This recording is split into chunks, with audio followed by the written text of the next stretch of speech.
அதிகாரம் 28வது வசனத்தை யாராவது வாசிப்போம். எபிரேயர் 9:28 சத்தமாக வாசிக்கலாம்.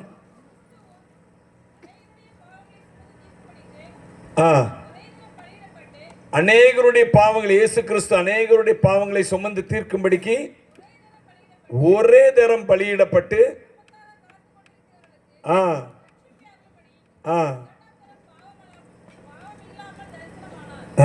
பாவம் இல்லாமல் அவர் திரும்பமாக தரிசனமாவார்.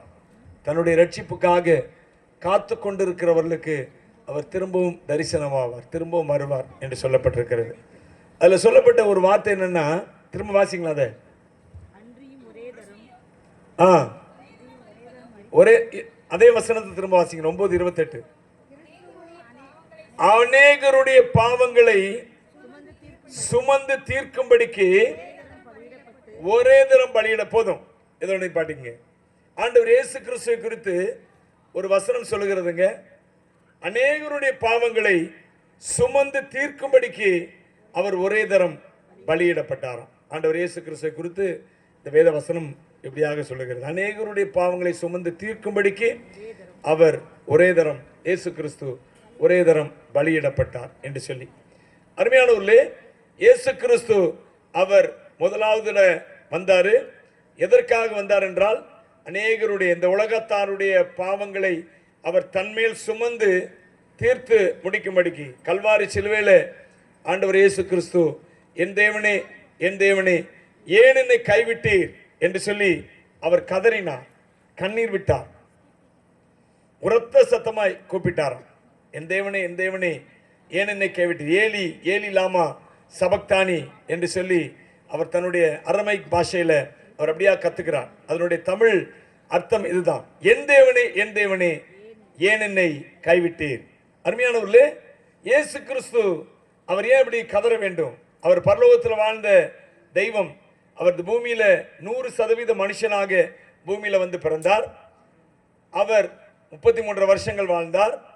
அந்த அவருடைய வாழ்க்கையின் முடிவில் அவர் சிலுவையில் அடிக்கப்படுகிறார். அவர் உயிர் போக போகிற அந்த கடைசி நிமிடங்கள்ல அவர் சத்தமிட்டு சொல்லுகிறார், என் தேவனே, என் தேவனே, ஏன் என்னை கைவிட்டீர் என்று சொல்லி. ஏன் அப்படி கதறுகிறார் என்றால், இந்த உலகத்தாருடைய பாவங்கள் எல்லாம் அவர் மேல் சுமக்கப்பட்டிருந்தது, சுமத்தப்பட்டிருந்தது உலகத்தாருடைய பாவங்கள் எல்லாம்.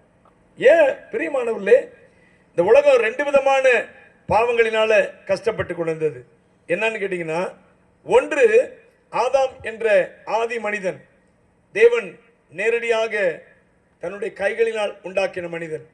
அவனுக்கு ஒரு கட்டளை கொடுத்தார், ஏதேன் தோட்டத்தில் இருக்கிற எல்லா கனிகளையும் சாப்பிடலாம், ஒரே ஒரு கனியை மட்டும் சாப்பிடக்கூடாது என்று சொல்லி ஒரு கட்டளையை கொடுத்தார். நன்மை தீமை அறியத்தக்கதான ஒரு கனியை மட்டும் சாப்பிடக்கூடாது என்று சொல்லி அவர் கட்டளை கொடுத்தார். அந்த ஒரே ஒரு கட்டளை மீறி அவன் பாவம் செய்தான், மீறுதலுக்குட்பட்டான், பாவியாக மாறினான். மாசு மறுவில்லாம படைக்கப்பட்டிருந்த அந்த ஆதாம் மற்றும் ஏவாள் அவர்கள் பாவம் செய்து பாவிகளாய் மாறிவிட்டார்கள். அவர்கள் மீது தேவன் வைத்திருந்த அந்த மகிமையை இழந்து போய்விட்டார்கள், பாவிகளாய் மாறிவிட்டார்கள். அது ஒரு பாவம். அந்த பாவம் தொடர்ந்து மனு குலத்தை பிடித்தது. அது மாத்திரமல்ல, மனுஷன் ஒவ்வொருவனும் அவன் அந்த ஆதாம் செய்த அந்த தவறுனால் உண்டான பாவத்தோடு கூட பிறக்கிற மாத்திரமல்ல, தொடர்ந்து அவன் தன்னிச்சையாக அவனே பாவம் செய்கிறான். 2 விதமான பாவம் என்று சொன்னேன். ஒன்று ஆதாம் மூலமாக நமக்கு வருகிற பாவம், அடுத்து நாமே செய்கிற பாவம். இந்த உலகத்தில் எந்த மனுஷனும் நீதிமான் இல்லை. எல்லாவனும் தன்னுடைய கண்களினால பாவம் செய்கிறான், தன்னுடைய இருதயத்தின் சிந்தனையினால பாவம் செய்கிறான், தன்னுடைய சரீரத்தின் அவயவங்களினாலே பாவம் செய்கிறான். இப்படியாக அவனே பாவத்துக்கு உட்படுகிறான். எனவே தான் 2 விதமான பாவம் என்று சொன்ன. ஒன்று ஆதாம் மூலமாக வந்த பாவம், இன்னொன்று அவனே ஒவ்வொரு மனிதனும் செய்கிற பாவம். இங்கே இருக்கிற யாருமே நாம் பாவம் செய்யாத மனிதர்கள் இல்லை என்று சொல்லவே முடியாது. என்னை உட்படுத்தி தான் சொல்லுகிறேன். நான் யாருமே பாவம் செய்யாத மனிதர்கள் இல்லை.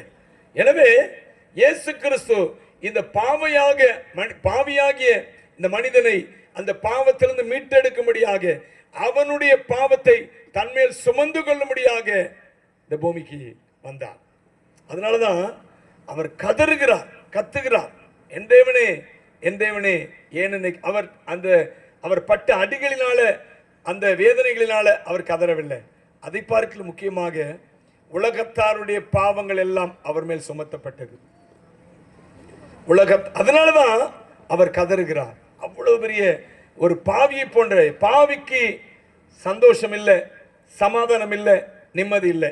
எனக்கு அருமையானவர்களே, இந்த உலகத்துல பாவியா இருக்கிற எந்த மனுஷனும் அவன் சமாதானமா இருக்க முடியாது. நானா இருந்தாலும் சரி, நீங்களா இருந்தாலும் சரி, பாவத்தோடு இருக்கும்போது இயேசு கிறிஸ்து இல்லாத மனுஷன், அவன் பாவியா இருக்கிற மனுஷன், அவன் ஒரு நாள் சமாதானமா இருக்க முடியாது. நானும் ஒரு காலத்தில் அப்படிதான் இருந்தேன். பாவியான மனுஷனா இருந்தேன். சமாதானமா இருக்க முடியல, நிம்மதியா இருக்க முடியல. ராத்திரி எப்பொழுது விடியும் என்று சொல்லி இரவு முழுக்க ஒரு சந்தோஷம் இல்லாத, சமாதானம் இல்லாத நிலைமை. பகல் விடிந்ததென்றால் எப்பொழுது இரவு வரும் என்று சொல்லி சமாதானம் இல்லாத நிலைமை. அப்படிதான் பாவியா இருக்கிற மனுஷன். எனவேதான் இயேசு கிறிஸ்து மனுஷனை நிம்மதியாக்கும்படியாக, சமாதானம் என்கிற ஒரு மண்டலத்துக்குள்ளாய் மனுஷன் போகும்படியாகவே இயேசு கிறிஸ்து அவனுடைய பாவங்களை எல்லாம் சுமந்து கொள்ளும்படியாக இந்த பூமிக்கு வந்தாரு. எனவே இந்த உலகத்தார் எல்லாருடைய பாவம் அவன் சுமந்தபடினாலே, பாருங்க, நான் பாவம் செய்தேன் என்றால் என்னுடைய பாவம் என் மேல் சுமந்திருக்கும். ஆனால் இயேசு கிறிஸ்து மேல் அப்படி அல்ல. உலகத்தாருடைய பாவங்கள் எல்லாம் அவர் மேல் வந்ததான். பைபிள் அப்படிதான் சொல்லுது. அவர் உலகத்தாருடைய பாவங்களை எண்ணாமல் அவர்களுக்காக ஜீவன் கொடுத்தார் என்று சொல்லி. இப்போ உலகத்தாருடைய பாவங்கள் எல்லாம் அவர் மேல் வந்தபடினாலதான் அவர் என் தேவனே, என் தேவனே ஏன் என்னை கைவிட்டீர் என்று சொல்லி கதறினார். ஏன்னா அவருடைய சந்தோஷம் எல்லாம் இந்த குறிப்பிட்ட சில நிமிடங்கள் அவரை விட்டு கடந்து போய்விட்டது. நிம்மதியில்லாத சமாதான மனுஷனுக்காக அவர் அப்படிப்பட்ட பாடுகளை அனுபவித்தார். எதுக்காக தெரியுமா? திரும்ப இன்னொரு நாள் வரப்போகிறார். அவரை ஏற்றுக்கொண்டிருக்கிற ஒவ்வொருவரும் அவர் இரத்தத்தினால் கழுவப்பட்டு அவர்கள் பாவி என்ற நிலைமையிலிருந்து மாறி நீதிமான்களாய் மாறப்போகிறார்கள். அப்படி நீதிமான்களாய் மாறுகிறவர்கள் எல்லாம் தன்னோடு கூட அழைத்து கொண்டு பரலோகம் என்ற ஒரு மிகப்பெரிய ரட்சிப்பை, ஆசீர்வாதத்தை அவர்கள் கொடுக்கும்படியாக, தன்னோடு கூட அவர்களை அழைத்து செல்லும்படியாக இயேசு கிறிஸ்து திரும்ப வருகிறார். ஒரு முறை அவர் மனுஷனாக, அதாவது பாவம் நிறைந்த மாம்ச மனுஷனாக வந்தார். அடுத்து பாவம் இல்லாத ஒரு தெய்வமாக இந்த பூமிக்கு வந்து நம்ம எல்லாம் அழைத்து செல்ல போகிறார். எனவே தான் பிரியமானவர்களே, வேத வசனம், அந்த வசனம் சொல்லுங்க, வாசிங்க, திரும்ப அந்த வசனத்தை வாசிங்கம்மா. 9:28. அநேகருடைய பாவங்களை சுமந்து தீர்க்கும்படிக்கு ஒரே தரம் பலியிடப்பட்டார். இந்த வார்த்தை கேட்டுக்கொண்டிருக்கிற என் அன்பான தேவனுடைய பிள்ளைகளே, பாவ பாரம் என்பது ஒரு மனுஷனை சமாதானம் இல்லாத ஒரு நிலைமைக்கு கொண்டு போகும், சந்தோஷம் இல்லாத ஒரு நிலைமைக்கு கொண்டு போகும், நிம்மதி இல்லாத ஒரு நிலைமைக்கு கொண்டு போகும். மனுஷன் நிம்மதியா வாழும்படியாக இயேசு கிறிஸ்து என்ற ஒரு தெய்வம் இந்த பூமிக்கு வந்தாருங்க. நீங்கள் தெரிந்தோ தெரியாமலோ செய்த பாவங்களை மன்னிக்கும்படியாக இந்த ஆண்டவர் இயேசு கிறிஸ்துவினிடத்தில் இந்த பாவங்களுக்காக நாம் மன்னிப்பு கேட்கும் பொழுது அவர் நம்மை மன்னிக்கிறார். நம்முடைய பாவங்களை அறிக்கை, நான் பாவி என்று உணர்ந்து அவர் கரத்தில் நம்மை ஒப்புக் கொடுக்கும் பொழுது அவர் நம்முடைய பாவங்களை மன்னிக்கிறார்.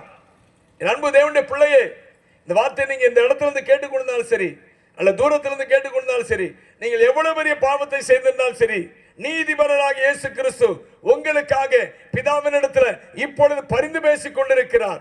நீங்க இயேசுவினிடத்தில், இயேசுவே என் பாவங்களை மன்னியும் என்று சொல்லி அவர் சமூகத்துக்கு ஓடி வருவீர்கள் என்றால் இயேசு கிறிஸ்து உங்கள் பாவங்களை மன்னிப்பார். பாவ மன்னிப்பின் நிச்சயமாகிய அந்த சந்தோஷத்தை, சமாதானத்தை கொடுப்பார். இயேசு வாக்கு பண்ணியிருக்கிறாருங்க, என்னுடைய சமாதானத்தை உங்களுக்கு கொடுக்கிறேன் என்று சொல்லி. அவர் பரலோகத்திலிருந்த தெய்வம். சந்தோஷம், சமாதானம் என்பது அவரிடத்திலிருந்து மாத்திரமே வரக்கூடியது. அவரிடத்தில் குடிக்கொண்டிருக்கிற ஒரு காரியங்கள் தான் சந்தோஷம், சமாதானம் என்பது. இயேசு கிறிஸ்து அதனால தான் தைரியமா சொன்னாரு, என்னுடைய சமாதானத்தை கொடுக்கிறேன் என்று சொல்லி. இந்த பூமியில எந்த மனுஷனும் கொடுக்க முடியாத சமாதானம், சந்தோஷம்.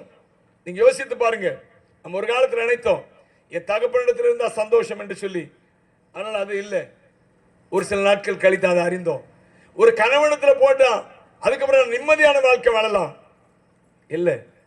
எத்தனை பேர் சொல்ல முடியும் கணவனத்தில் வந்து நான் சந்தோஷமா சமாதானம் வாழுகிறேன்? பிள்ளைகள் வந்துட்டா சந்தோஷமா இருக்கும், நிம்மதியா இருக்கும். பிள்ளைகள் வந்தாங்க. கூட கொஞ்சம் வளர வளர நிம்மதி கெட்டு போனதான் மிச்சம். அதற்காக குடும்பம் என்பது இதெல்லாம் கடந்து நாம எல்லாவற்றையும் சமாளித்து வாழ்கிற வாழ்க்கை தான் குடும்பம். அதற்காக சொல்லவில்லை. உண்மையான சமாதானம், சந்தோஷம் யாரிடத்தில் இருக்குது தெரியுமா? உனக்காக எனக்காக பலியான இயேசு கிறிஸ்து இடத்துல. நீ தேடும் நிம்மதி இயேசு தருகிறார்.